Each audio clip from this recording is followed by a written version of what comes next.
अल्हम्दुलिल्लाहि रब्बिल आलमीन वल आक़िबतु लिल मुत्तक़ीन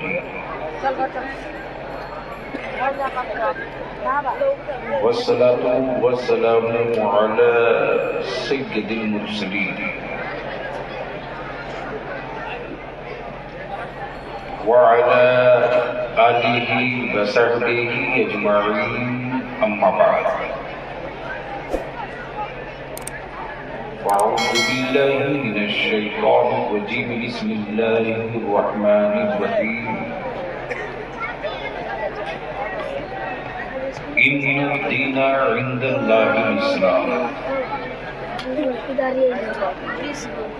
आमनतु बिल्लाहि सदक़ल्लाहुल अज़ीम व सदक़ रसूलुहुन नबिय्युल अमीनुल करीम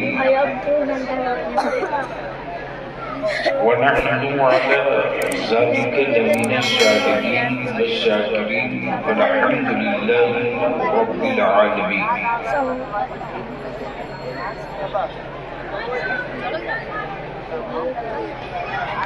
सदर बावक़ार मुअज़्ज़ज़ उलमाए किराम, मोहतरम शोहराए इस्लाम, दूर व नज़दीक करीब व पास से चलकर तशरीफ लाए बिरादरान इस्लाम,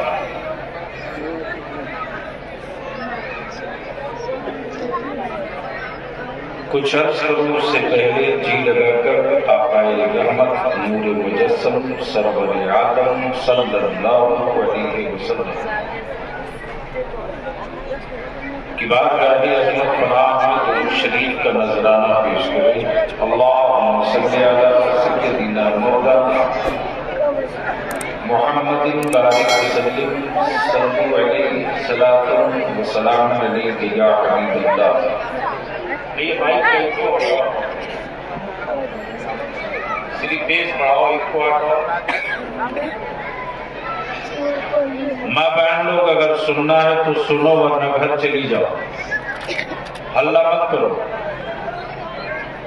जो माँ बहन हंगामा करेगी उसका नुकसान उसको हो जाएगा। बाबू आप लोग बैठ जाओ, छोटू अब बैठ जाओ।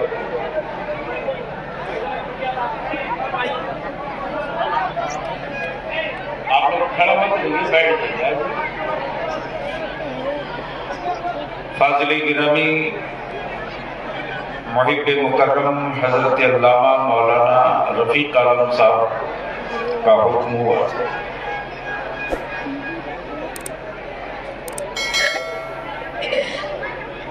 और आने के बाद खुशी भी हुई, हैरत भी हुई।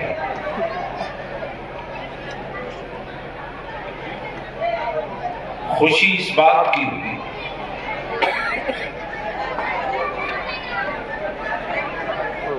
कि ईमान वालों के औरतें बहुत हंगामा कर रही, अल्लाह की पनाह नहीं, वो असल कुछ सुनने की ख्वाहिश है आप लोगों की। कितना लोग सुनना चाहते हैं? उठाए रखिए, जरा समझ में आवे कितना लोग सुनना।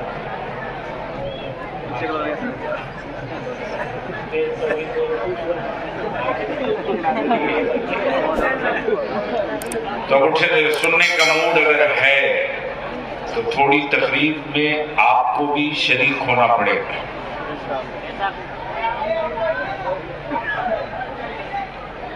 इसलिए कि बलियाबी से तकरीर करानी पड़ती है। जलसा रोज कर देता हूं, तकरीर किसी किसी दिन करता हूं।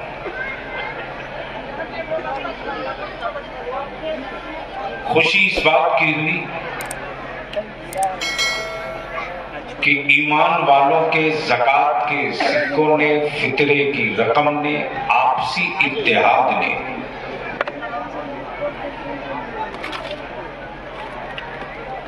कुफ्र की ताबूत में कील खड़ी करने की जमीन बिछा दी। समझ में बात आवेगी तो बोलिए। और आज इसी नहज की थोड़ी देर गुफ्तगू कर दो। हैरत इस बात की हुई कि किसी दौर में मेरी बदहालियों की तारीफ सुनाई जाती थी, लेकिन बदहालियों के बादलों को चीरकर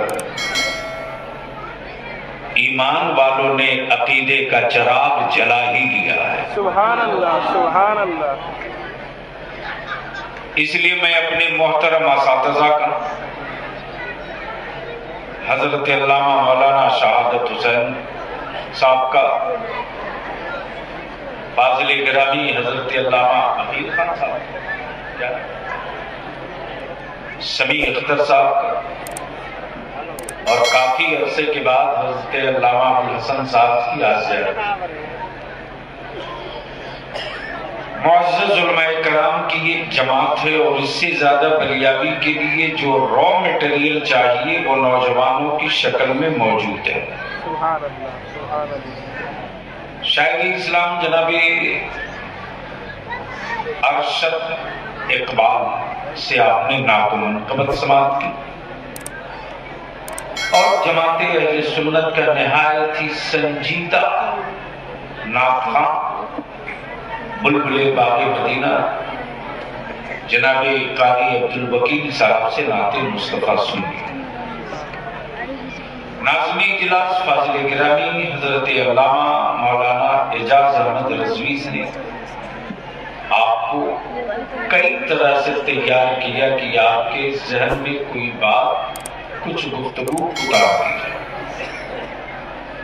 मुझसे पहले जमात अहले सुन्नत के उस मुस्तरद आलिम की गुफ्तगू समाअत कर रहे थे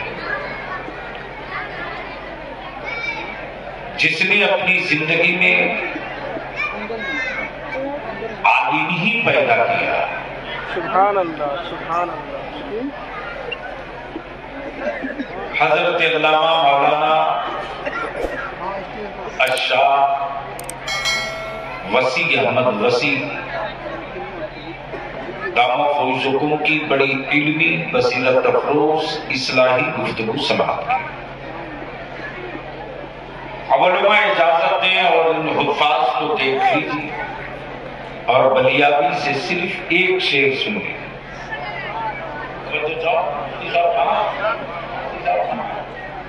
अच्छा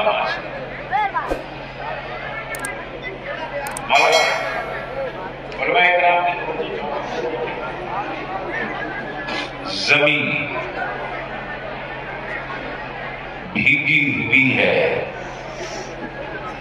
आंसुओं से। एक मोबाइल के चक्कर में प्लीज। जमीन भीगी हुई है आंसुओं से, यहां बादल इबादत कर रहे हैं। सुभान अल्लाह, सुभान अल्लाह। अब ये काम भी अभी शुरू हो गया। अच्छा, जो करना हो जल्दी करके आओ प्लीज।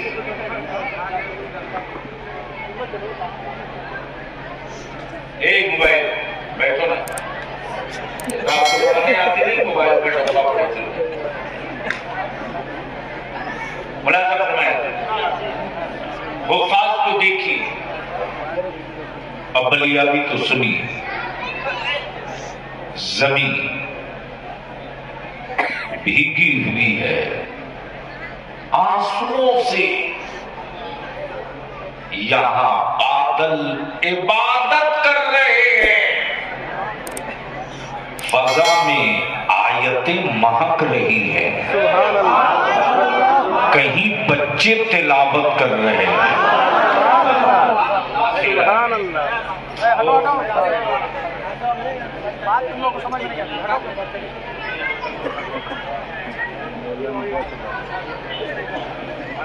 दिक्कत यही है, कोई नहीं आएगा। सुभान अल्लाह, बोल लीजिए। कोई धक्का न देना पड़े, बोल लीजिए। पहले स्टेज वाले अगर जग रहे हो तो थोड़ी सी जबान खोलें। प्लीज बैठ जाओ बाबू, बैठ जाओ, वरना मैं तकरीर भूल जाऊँ। रटी हुई तकरीर होती नहीं है। अल्लाह फजा में आयतें महक रही हैं,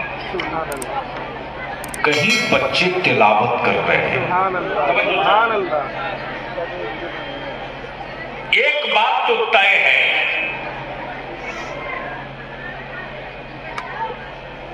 असरा इख्तियार क्या गांव का नाम?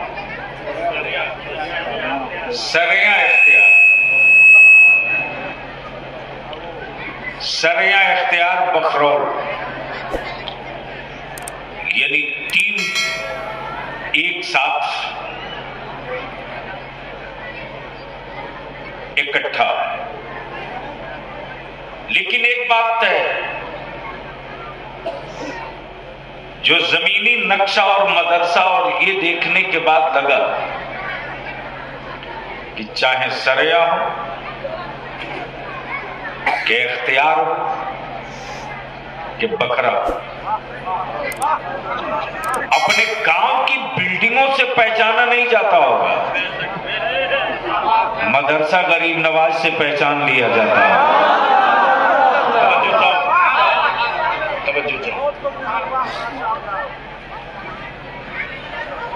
इन तीनों आबादियों में कच्चे मकान, पक्के मकान, खूबसूरत मकान, ऊंची बिल्डिंगें, छत वाली, टाइल्स वाली, मार्बल वाली, मोज़ाइक वाली है।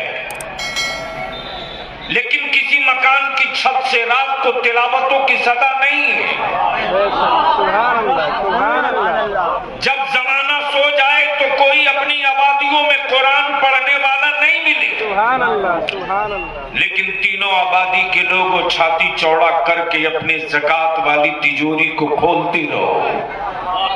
तुम्हारे ज़कात के सिक्कों ने क्या कमाल किया है कि रात की तन्हाइयों में जब छत से बच्चे कुरान पढ़ते हैं तो उसके फौजो बरकात को किसी को ले जाने की जरूरत नहीं है। हवाएं जिधर से गुजर रही है, कुरान की तिलावतें उधर फैलते चली।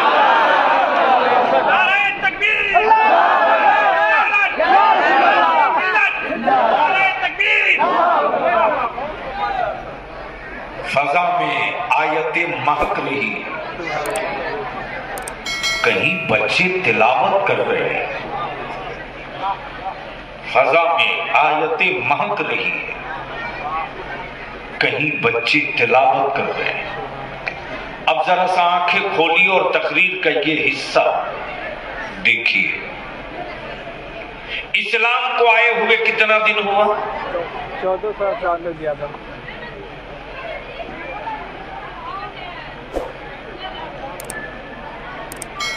1500 साल।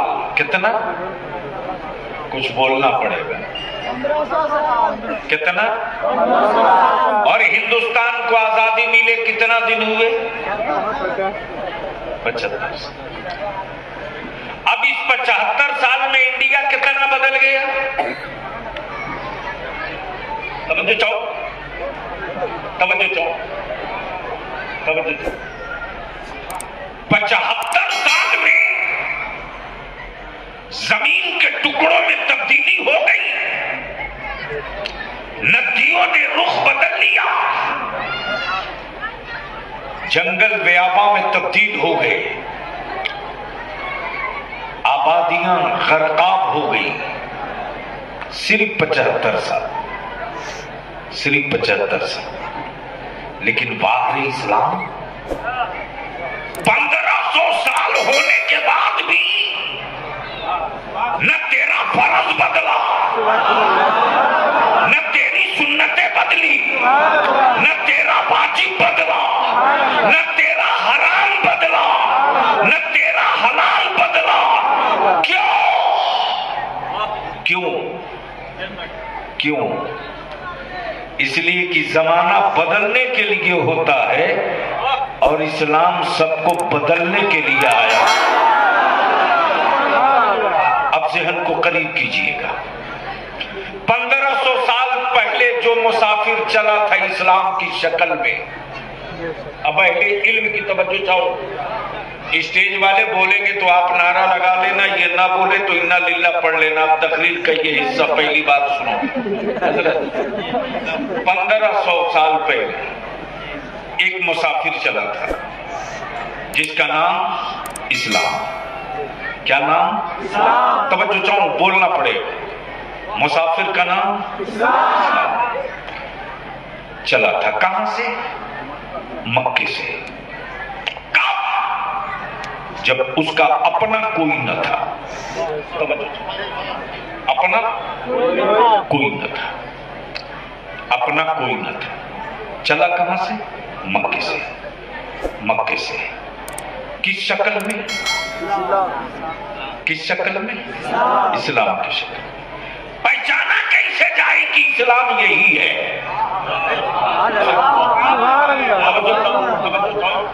इसलिए कि इस्लाम कोई नक्शा नहीं था, इस्लाम कोई तस्वीर नहीं थी, इस्लाम कोई फोटोग्राफ में नहीं था, इस्लाम किसी होर्डिंग या कटआउट में नहीं था। पहचाना कैसे जाए कि इस्लाम होता कैसा? तो सैयदना अबू बकर को देखने के बाद लोगों ने कहा इसी का नाम इस्लाम होगा, इसी का नाम इस्लाम है। अब सवाल यह उठता कि जो अबू बकर,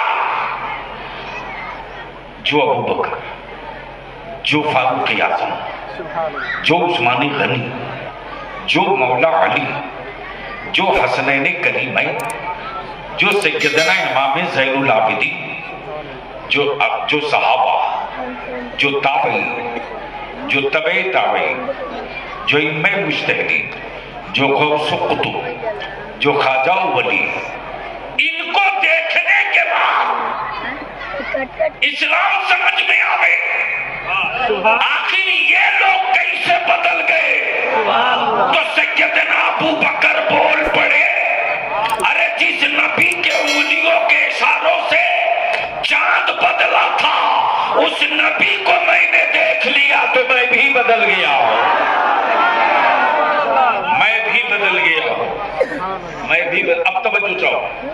कुछ लोग देखने के बाद बदलते हैं, लेकिन नबी वाला तो बिन देखे भी बदल जाया करता है।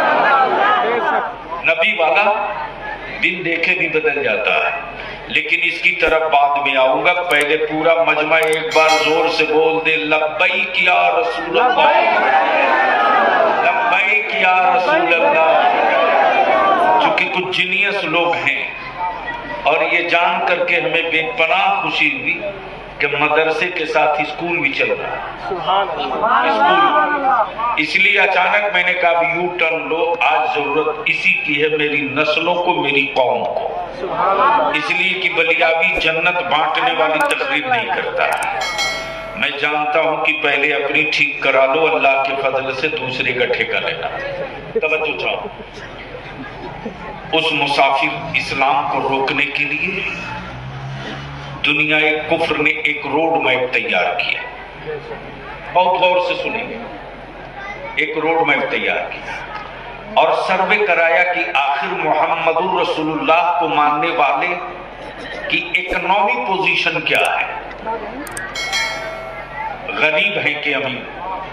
तवज्जो, मोहम्मदुर रसूलुल्लाह के मानने वाले गरीब है कि अमीर, ये पता करो।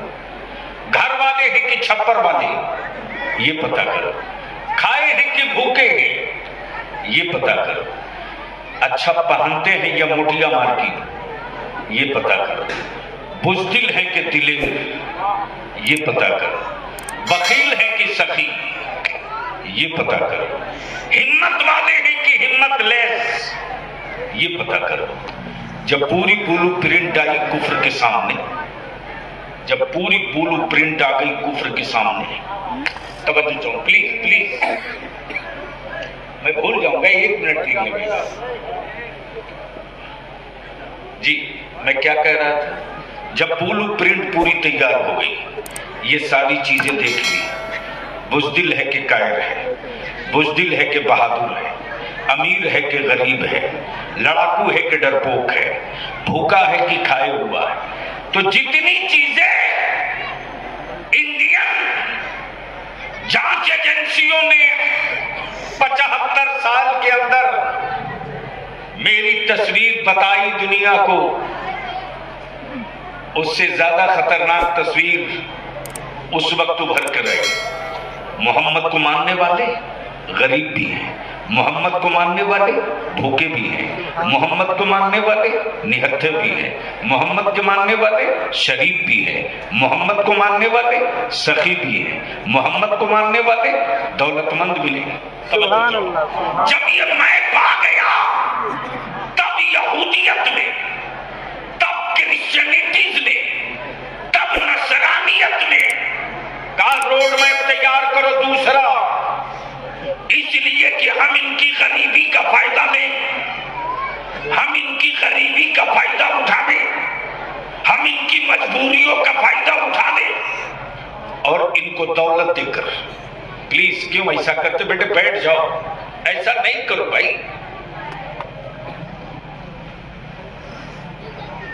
इनकी गरीबी का फायदा उठाकर इनके गले में सलीब लटका दिए, इनके गले में सलीब लटका दिए, इनका मजहब तब्दील करते हैं, इनको नबी से दूर करते हैं, ये मोहम्मद से दूर हो जाएंगे, मस्जिदें इनसे दूर हो जाएंगी, फर्ज इनसे दूर हो जाएगा, वाजिब से ये दूर हो जाएंगे, हज से ये दूर हो जाएंगे, कुरान से ये दूर हो जाएंगे। जब ये पूरा रोड मैप तैयार होकर के आया कुफ्र के टेबल पर और कहा ये गरीब भी है, ये मजबूर भी है, ये निहत्थे भी है, ये बगैर घर वाले हैं, इनके पास कुछ है ही नहीं, तो ये खर्च क्या करेंगे। लेकिन जब कुफ्र का रोड मैप तैयार होकर आ गया और दुनिया ने जब आजमाना चाहा मेरी गरीबी को, तो दुनिया ने ये भी देख लिया कि मोहम्मद वालों ने खुद भूखे रह लिया है, पड़ोस को भूखे नहीं सोने दिया, खुद भूखे से रह लिया है, अपने पड़ोस को भूखे न सोने दिया है।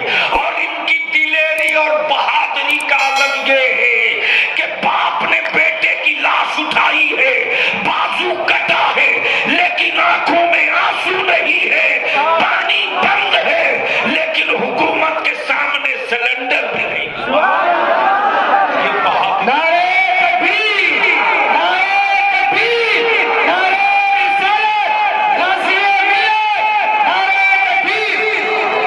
ये बहादुरी की तरह से। प्लीज इनको हटाओ बाबू, क्यों तुम बार बार डिस्टर्ब कर रहे हो, मैं कह रहा हूं समझ क्यों नहीं। तवज्जो चाहो, ये बहादुरी की तारीख है। कहा कि इनको तोड़ा कैसे जाए। अब जरा सा हिंदुस्तान की एक छोटी सी तस्वीर दिखाता हूं। इस्लाम किनके साथ? गरीबों के साथ। इस्लाम किनके साथ? मजबूरों के साथ। इस्लाम किनके साथ? बेसहारों के साथ। इस्लाम किनके साथ? जिनके पास धन तिजोरी सिक्के दौलत नहीं।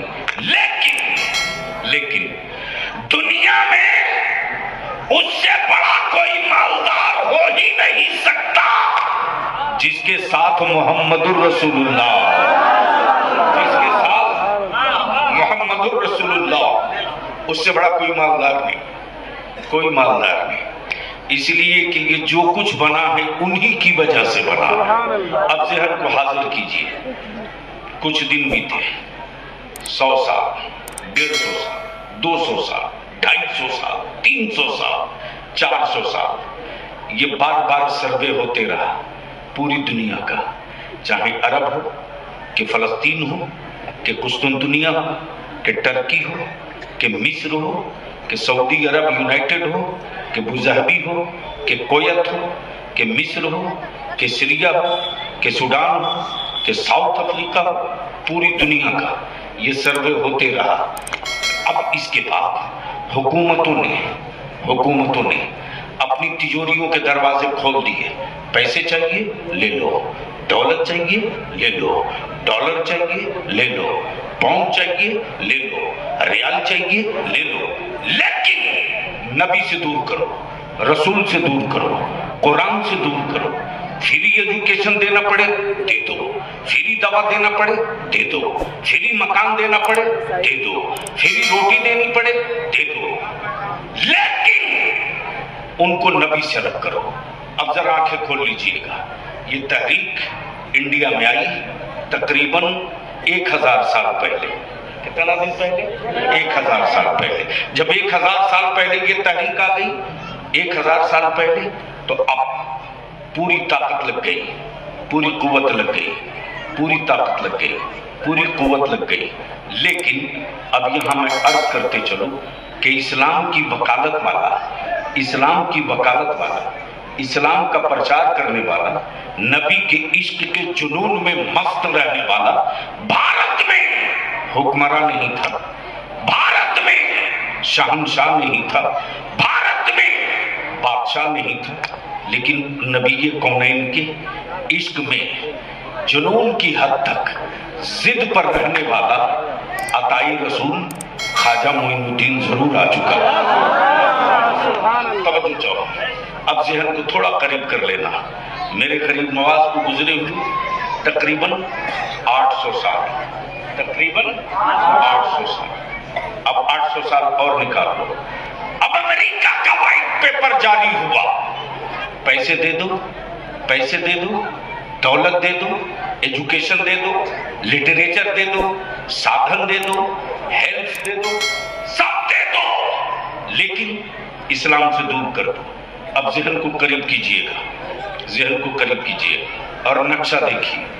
जब अमेरिका की तिजोरियों से रुपया निकला है डॉलर की शक्ल में, तो कहाँ आया? बिहार में, बंगाल में, उड़ीसा में, छत्तीसगढ़ में, राजस्थान में, हरियाणा में, पंजाब में, आसाम में, मणिपुर में, नागालैंड में, चारों तरफ उन्होंने शहरों का इंतखाब नहीं किया। नजर, शहरों का इंतखाब नहीं किया, जंगलों का, आबादियों का इंतखाब नहीं किया, जंगलों का। हॉस्पिटल बनाया, स्कूल बनाया, कॉलेजेस बनाई, यूनिवर्सिटी बनाई, और बनाने के बाद ऐलान किया फ्री एजुकेशन ले लो, फ्री किताब ले लो, फ्री दवा ले लो, फ्री रोटी ले लो, फ्री यूनिफॉर्म ले लो, फ्री लिबास ले लो, लेकिन ये सब देंगे, गले में सलीब लटकाना होगा, गले में सलीब रखना होगा, ईसा रूहुल्लाह को खुदा का बेटा कहना होगा। अब ज़हन को करीब कीजिएगा, दलित चले गए, दलित चले गए, शेड्यूल ट्राइब्स चले गए, कमजोर चले गए। किसके लिए? फ्री तालीम, फ्री एजुकेशन, फ्री किताबें, फ्री दवा, पूरी ताकत लग गई। मुसलमान भी गरीब है, मुसलमान भी बेबस है, मुसलमान भी मजबूर है। इनको लाओ, इनको लाओ। मुसलमान के बच्चे गए, वापस आ गए, ईमान वालों के बच्चे गए, वापस लौट गए। 3 दिन रहे, लौट गए, 2 दिन रहे, लौट गए, 2 घंटा रहे, लौट गए। ठीक आज से 20 साल पहले उसी अमेरिका के व्हाइट हाउस में अब इस पर डिबेट और सर्वे हो रहा है कि इतने लाख करोड़ रुपए हमने खर्च किए, लेकिन महेश के गले में सलीब लटक गई, टुड्डू के गले में सलीब लटक गई, सोरेन के गले में सलीब लटक गई, अब्दुल्ला का बेटा सलीब नहीं पहना, अब्दुल रहमान का बेटा सलीब नहीं पहना। इसकी वजह क्या? तो इसी भारत की एक लेडी जिसका नाम मदर टेरेसा, उसने अमेरिका के व्हाइट हाउस में 2 लाइन की रिपोर्ट दी और कहा 10 लाख करोड़ डॉलर नहीं, पूरा अमेरिका उठा के दे दो।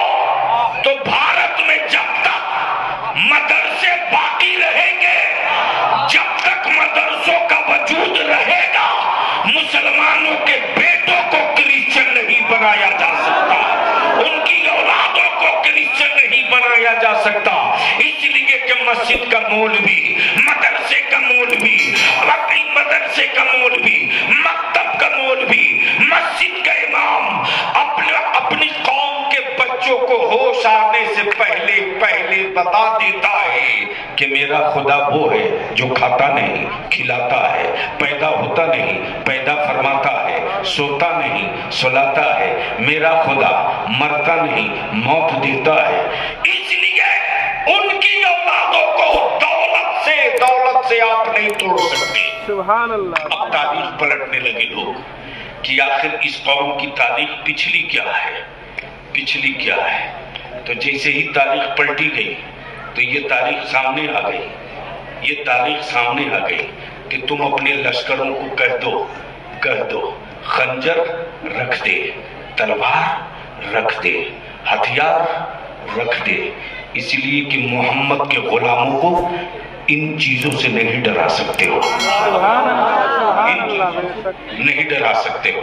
पानी बंद के नहीं डरा सकते, रोटी बंद करके नहीं डरा सकते, खेमा जला करके नहीं डरा सकते, मकान फूंक करके नहीं डरा सकते, घर लूट करके नहीं डरा सकते, औलादे मार के नहीं डरा सकते, बाप का कत्ल करके नहीं डरा सकते। इसलिए कि तुम जितना जुल्म सोच सकते हो वो सब करबला में हो चुका है, वो सब करबला में समझ में आएगा तब ना कुछ बोलेगा। क्यों जबरदस्ती उसको बोल रहे हैं? नारे तकबीर, नारे तकबीर, नारे तकबीर, नारे रिसालत, गाज़िए मिलत,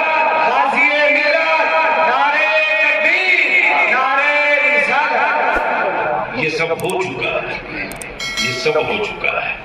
अब मैं थोड़ी सी कॉलेजेस स्कूल में पढ़ने वाले अपने बच्चों से अर्ज करूंगा और पढ़ाने वालों से नहीं करूंगा। बस बिल्कुल थोड़ी सी गुफ्तगू कड़वी है लेकिन पी लेंगे तो इससे बहुत रिलीफ मिलेगी। इस वक्त हमारी कौम और समाज के बच्चों में और गार्जियन में दो कैंसर है। पहला कैंसर बच्चों में है कि पढ़ कर क्या करेंगे, नौकरी नहीं मिलती, और दूसरा कैंसर गार्जियन में है कि पढ़ा कर क्या करोगे, इतना पैसा लगाओगे कुछ करेगा ही। बोलिए सही है कि गलत है? अरे जोर से बोलो ना, सही है कि गलत? मैं आपसे अर्ज करूंगा, इल्म पैसा कमाने के लिए नहीं है, इल्म इंसान बनाने के लिए, इल्म इंसान बनाने के लिए। पैसे कमाने के लिए बहुत रास्ते हैं, इंसानियत कमाने के लिए सिर्फ एक रास्ता है और वो रास्ता मोहम्मद रसूलुल्लाह का रास्ता है। अब आप कहेंगे कैसे बलियाबी बता दो, तो आप जरा जहन को करीब कीजिए। सिवाय इस्लाम के बाकी किसी के यहाँ ज़कात का मसला नहीं है। सुभान अल्लाह। किसी का नहीं। सूद लेने का रिवाज है, हलाल कमाई में से 2.5% देने का रिवाज नहीं। तो बलियाबी एक मर्तबा बोल दिया पार्लियामेंट में तो 3-4 दिनों तक बवाल रहा। मैंने कहा यार मेरी सेहत पर कोई फर्क नहीं पड़ता, इसलिए कि मैं जानता हूं कि मारने वालों के हाथ उतने लंबे नहीं जितना लंबा हाथ बचाने वाले हैं। क्या बात है, कीदड़ भपकियां हमें मत दिया करो। हाँ हो सके तो लाओ, जिस यूनिवर्सिटी का प्रसिद्ध विख्यात तुम्हारा विद्वान है उसको लाओ, मैं बताता हूं मदरसों की चटाई में कैसी चिंगारी होती है, मैं समझाता हूं मदरसों की चटाई में क्या चिंगारी है। मैदान में आओगे भी नहीं और दूरी ही से चीखोगे, कभी तो आ जाओ। अब जहन को थोड़ा सा करीब कीजिए। ज़कात का तसव्वुर किसके लिए, किसके लिए? अरे बोलिए ना, किसके लिए?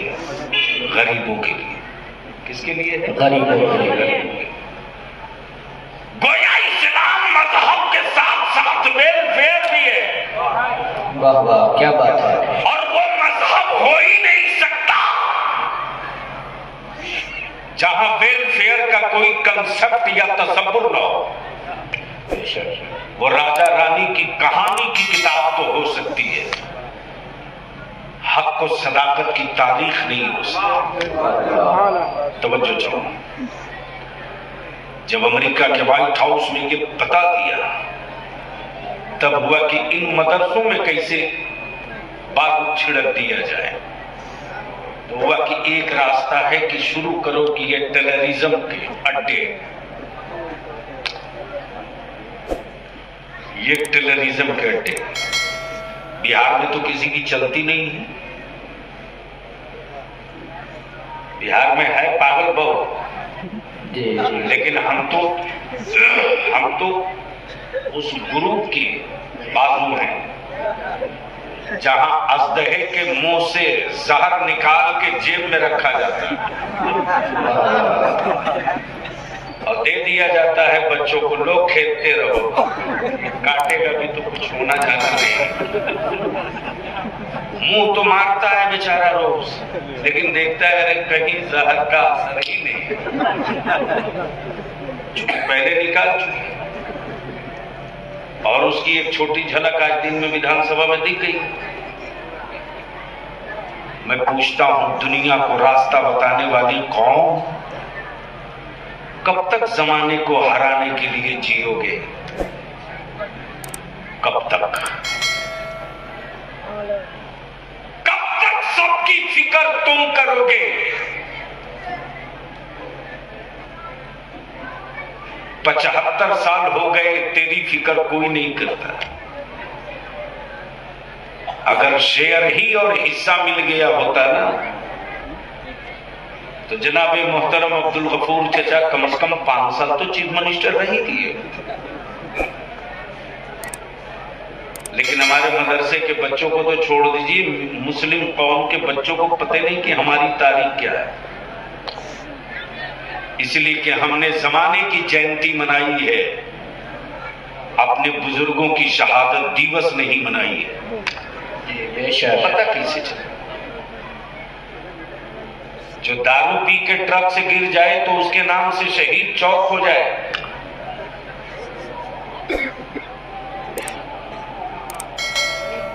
बड़ी पटिया लग जाए, पत्थर लग जाए, टेढ़ा बताहा टाइप के आदमी की तस्वीर भी लग जाए,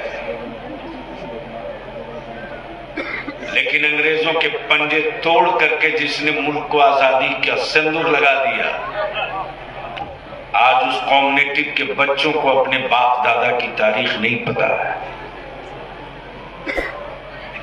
वजह यह है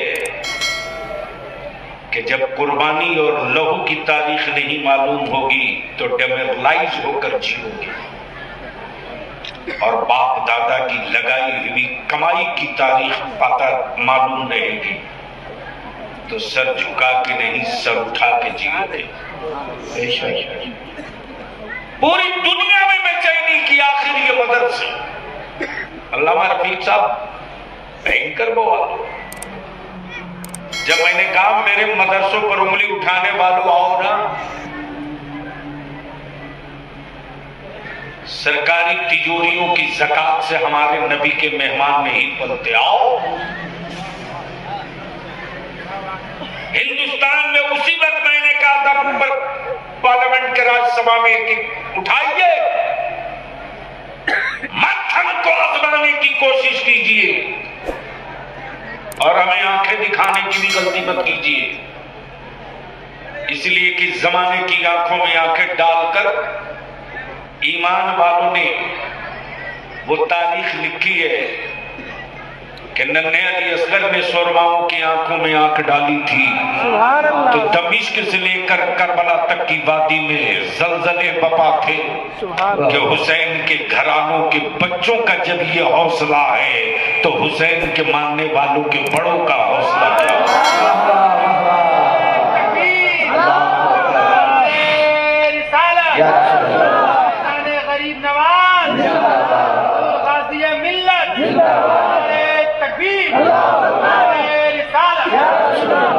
पूरे हिंदुस्तान में हर सूबे और हर स्टेट में गरीबों के लिए स्पेशल स्कीम चलती। पैसा भूखे न मरने पावे इसलिए बीपीएल बनाओ। मीडियम वाले के घर चूल्हे में कहीं आग न बुझ जाए, एपीएल बनाओ।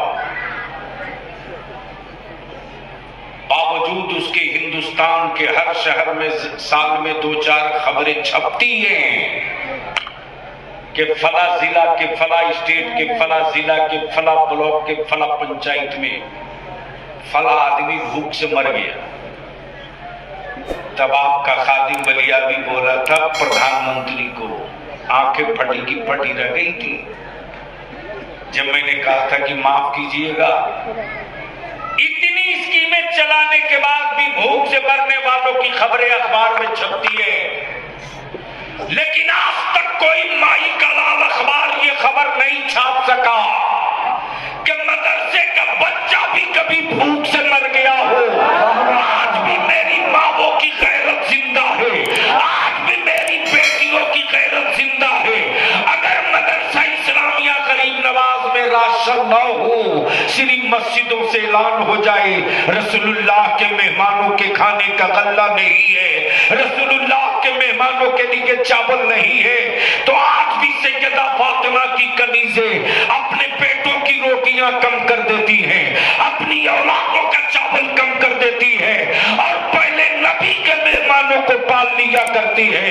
जब तक भारत में नबी के मेहमान मदरसों में पलते रहेंगे, तब तक दुनिया की यहूदियत इस्लाम का नाखून भी नहीं नोच पाएगी।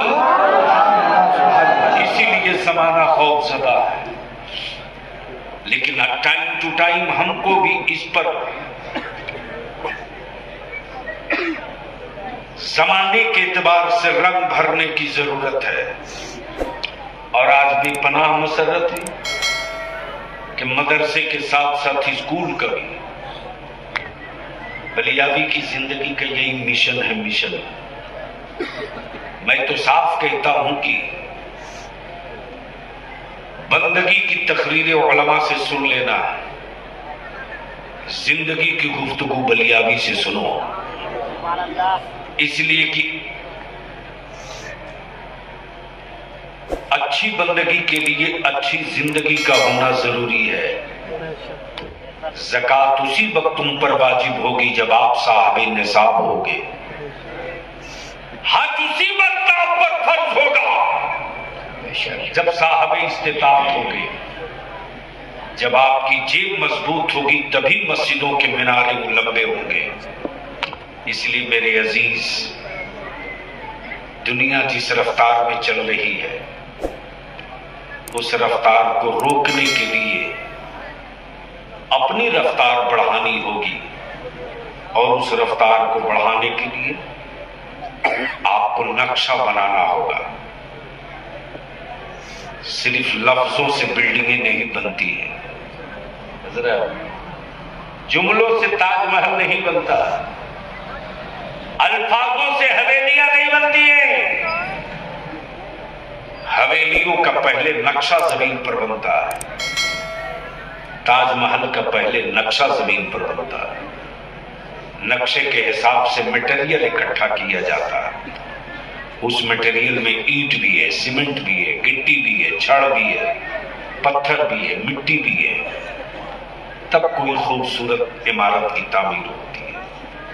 मेरे भाई, अपनी कौम के बच्चों का एक नक्शा तो बना लो कि आज हम 50-45 साल के हो गए, लेकिन जो बच्चे हमारे अभी माँ के आंचल में दूध पी रहे हैं, जब उनकी उम्र 20 साल होगी उस वक्त का हिंदुस्तान कैसा होगा।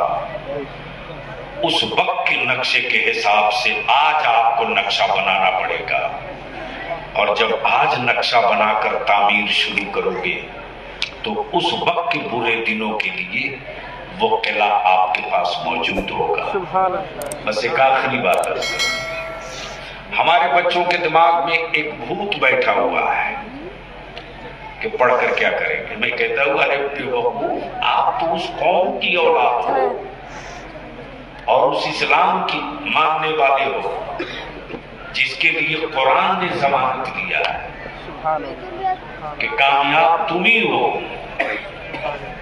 कामरान तुम ही हो, ये सारी चीजें तेरे ही लिए। शर्त ये है कि तुम मोमिन बन जाओ। बोल दीजिए, बोल दीजिए। लेकिन अलग भांत भांत की, यानी जितना रंग मार्केट में दिखाई देता उतनी तरह के लोग भी दिखाई देते। अब मैं अर्ज करूं आपसे, आग लगते हुए कभी आप लोगों ने देखा? अरे बोलिए ना जी। आग लगते हुए देखा है ना? एक बार मुंबई में देखा, आग लगी थी तो हर शहर में फायर ब्रिगेड रहता है, जल्दी पानी लेके दौड़ो। अब पहले आग लगती थी तो कुआं है, चापानल है, राख है, मट्टी, अब तो चारों तरफ ढलाई है, न मट्टी है न बालू है। पहले कुआं था, कुआं नहीं। पहले चापानल बाहर था, सबके घर में बोरिंग। तो इन आबादियों को कौन बचा पाएगा? अब मैं अर्ज करूं, जब मैं पहुंचा देखा आग लगी है, फायर ब्रिगेड के जवान आए, देख धनाधन पानी मार रहे हैं। तो मुझे हैरत हुई हजरत कि आग यहां लगी है और पानी यहां मार रहा। कमाल। मुझसे ना रह गया, मैंने आग पकड़ लिया। मैंने कहा, ओ इंस्पेक्टर, किसे बेवकूफ बना रहे हो? धुआं वहां से उठ रहा, शोले वहां से निकल रहे, लपटे वहां से बाहर आ रही, और पानी मार रहे हो 4 हाथ आगे। क्यों बेवकूफ बना रहे हो कि तुम आग बुझा रहे हो? आग बुझाने वाले इंसान ने जवाब दिया, बलियाबी साहब, जो काम आपका है आप करो, ये पानी है, बड़ा कीमती है, इसका बिला वजह इस्तेमाल नहीं करो। इस पानी का इस्तेमाल उस पर नहीं होगा जो जल चुका है, पानी का इस्तेमाल उस पर होगा जो अभी जला नहीं। इसलिए मैं आपसे विनती करके अर्ज करूंगा, आग लग चुकी है, जो जल गया है उस पर एनर्जी मत लगाओ, जो बचा हुआ है वो न जलने पावे, उसके बारे में नक्शा बनाओ। और वो नक्शा तालीम का है, वो नक्शा एजुकेशन का है, वो नक्शा कल्ब। अब आखिरी बात में पूछूं कि आदमी बीमार पड़ता है तो दवा लेता है कि नहीं लेता है? लेता है। अरशद बाबू बीमार पड़े आप तो दवा लेंगे कि नहीं लेंगे? सलमान जैसा जिद्दी होगा, बोलेगा नहीं। अच्छा, दवा अगर दुश्मन की दुकान में हो तो लेंगे कि नहीं लेंगे? लेंगे? अरे बोलो ना भाई। लेंगे। दुश्मन की दुकान में दवा है फिर भी लेंगे? क्यों? अरे जिससे अब 2-4 सालों से बात नहीं की है उसकी दवा, उसकी दुकान से दवा लोगे? तो आप कहोगे जिंदगी बचाने के लिए बड़ी से बड़ी दुश्मनी भूल जाऊंगा, दवा लूंगा, इसलिए कि जिंदगी बचानी है। मेरे अजीज, बलियाबी की जिंदगी का सिर्फ एक मिशन है, और अपनी कौम के बच्चों को, बुजुर्गों से हर रात आंसुओं के धार से बलियाबी कहता है, मेरे अजीज, इतनी मेहनत करके पढ़ो, इतनी मेहनत करके पढ़ो कि बीमार मुल्क के लिए दवा बन जाओ। आप कहोगे सबूत क्या है? तो मैं कहूंगा भारत का डिफेंस बीमार था, पाकिस्तान का अब्दुल कदीम भारत को आंखें दिखा रहा था। बीमार डिफेंस की दवा का नाम APJ अब्दुल कलाम था। ढूंढ करके लाना पड़ा और कहना पड़ा, APJ अब्दुल कलाम जिन सरहदों की आजादी के लिए मदरसे का पढ़ा हुआ अल्लामा फजले हक खैराबादी ने अंग्रेजों के खिलाफ जिहाद का फतवा दिया, वो मुल्क खतरे में है। दवा तुम हो, दवा तुम हो।